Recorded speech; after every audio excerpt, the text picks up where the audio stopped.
ka kuan nature kaayo nga mong lugar. O lami pa kayang hangin diri tungod kay daghan pa kay kahoy. Syempre, presko basta daghang kahoy, di ba?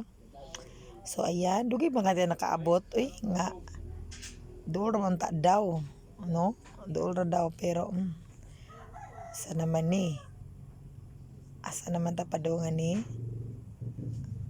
Okay, muli ko na sad ta. Mo ni dool pero layo di ay no.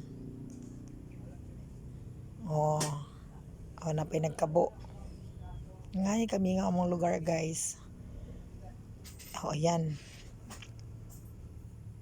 Og na namin nakit-an nga murag naipayag tos tumoy. Murag mao na gyud ni. Mao na gyud nga mo ang nakit-an nga payag. Og mao na gyud. Og karon.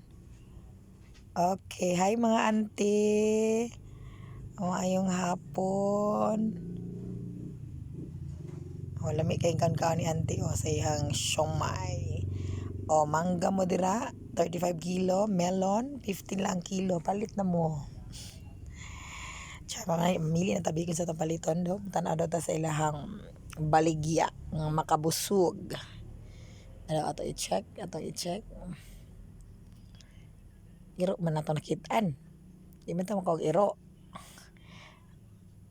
Uy, baboy ba di bata di buko, natay buko, siomai, and unsa man ang giluto french fries, pero wala na daw french fries, last na daw na, so di na ta kapalit, pili na lang ta aning na diri o busy pa kayo sila no, nga na ka busy diri. Yan. Kung gusto mo pa itong mangga, guys, 35 lang kilo, nahilaw, nahinog. Ug ang melon, 15 lang ang kilo. Nagsigatawa si ante. Sa kanang gisgutan, dagang guro kani sila kwarta. Okay, sige magkatawa.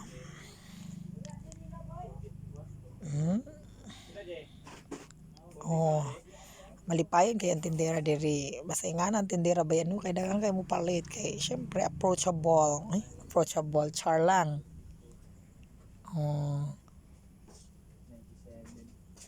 Mga ice cream maligya.